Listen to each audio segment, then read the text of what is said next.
তো ফাঁকা। ঠিক আছে, কোনো ব্যাপার না। জয় গুরুদেব।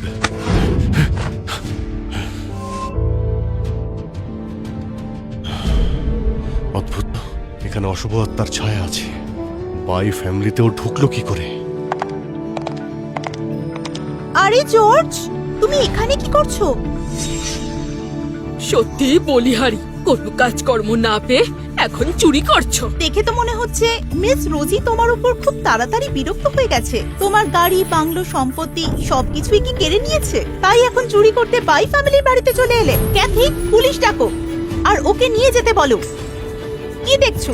কাল এই লোকটা তোমাকে আর বাই ফ্যামিলিকে যেভাবে অপমান করেছিল সেটা ভুলে গেছো নাকি? এসব কি হচ্ছে? এরা সবাই আসতেই ওই অশুভ আত্মা গেল কোথায়? আমি এরকম আগে কখনো দেখিনি। মনে হচ্ছে আমাকে এখানে থেকে ভালো করে দেখতে হবে। কি হলো? মুখ বন্ধ হয়ে গেল তো? হাতে নাতে ধরা পড়ে গিয়ে ও আর কি বলবে? যাও, তুমি এক্ষুনি পুলিশ ডাকো। এক মিনিট মা। মা, আমি জানি যে ওর উদ্দেশ্য খারাপ ছিল, কিন্তু ও মিথ্যে বলছে না। ও আর যাই করুক না কেন, অন্তত চুরিও করতে পারে না। আন্টি, আমি কিন্তু আগেই আপনাকে এখানে আসার কারণ বলেছি যে আমি বাই ফ্যামিলির ঋণ শোধ করতে এসেছি। আমি আশা করি আঙ্কেল বাই আমার জন্য যা যা করেছেন তার ঋণ যেন আমি শোধ করতে পারি। সেই জন্যই আমি এখানে এসেছিলাম।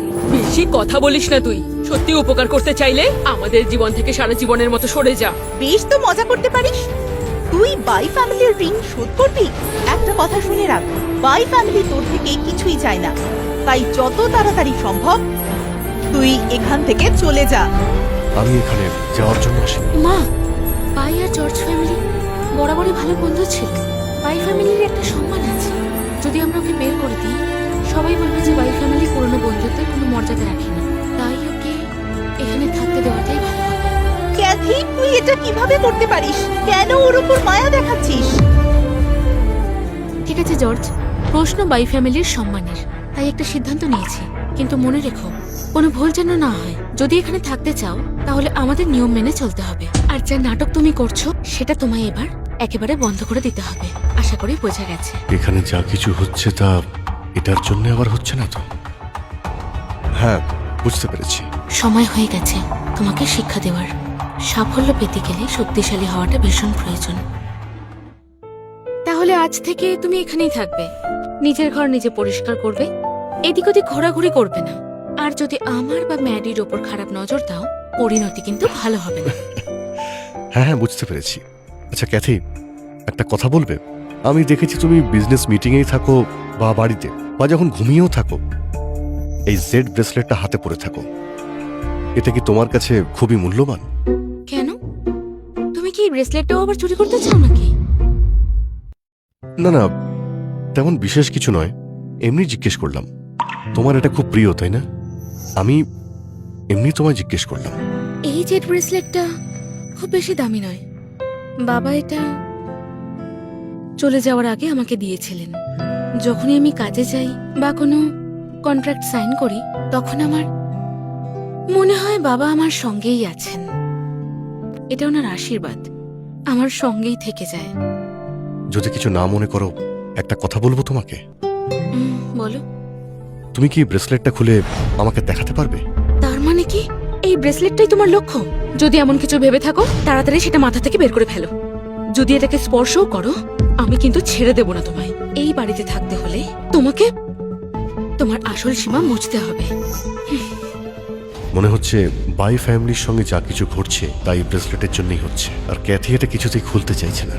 আমাকে এই বাড়িতে থেকে সুযোগের অপেক্ষায় থাকতে হবে। চিন্তা করবেন না আঙ্কেল বাই, ওদের আমি রক্ষা করব।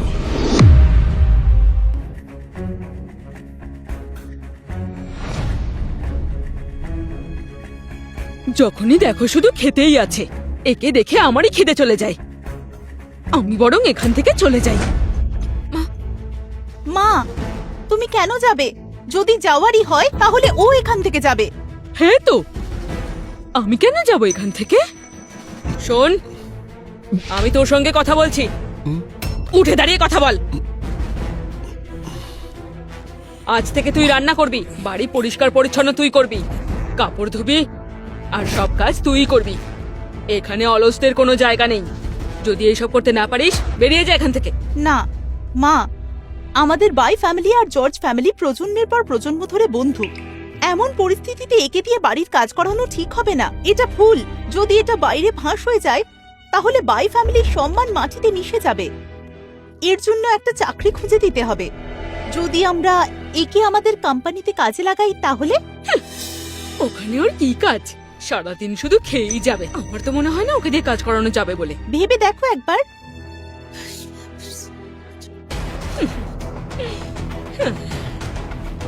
না, আমরা এর সাথে এসব করতে পারবো না। কোম্পানিতে গিয়ে ও কি করবে বলো তো? কি বললেন আপনি? হ্যাঁ, আমাদের গ্রুপের কালেকশন ডিপার্টমেন্টে ম্যানেজারেরই অভাব ছিল। মাস্টার জর্জের তীক্ষ্ণ কথা বলার দক্ষতা চাকরির জন্য উপযুক্ত। ঠিক বলেছো। আমাদের বাই পরিবার কিন পরিবারের 10 বিলিয়ন ইউএনের ক্ষতি করে ফেলেছে, আর এখন আমরা বড় ক্ষতির মুখে পড়ে গেছি। মিস্টার জর্জ, তুমি তো বলেছিলে আমাদের ঋণ শোধ করতে চাও, তাই না? ধরে নাও এটাই সুযোগ।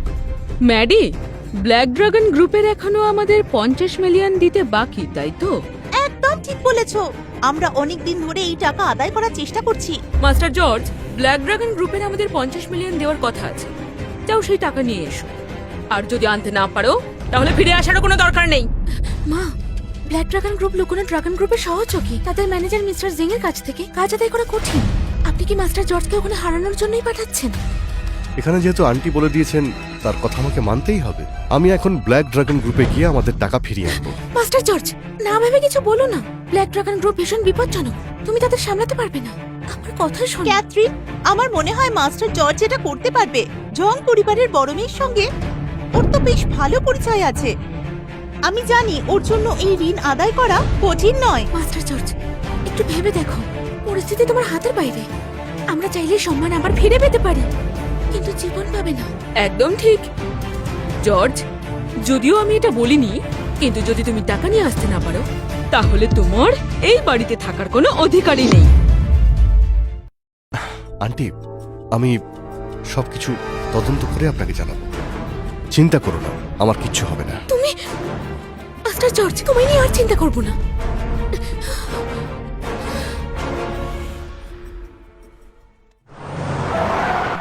গাড়িতে বসো। তোমাকে বলছি, তোমায় নিয়ে চিন্তা নেই। চিন্তা শুধু তুমি জানো ব্ল্যাক ড্রাগন গ্রুপকে বিরক্ত না করে ফেলো। আচ্ছা, বুঝে গেছি। ধন্যবাদ।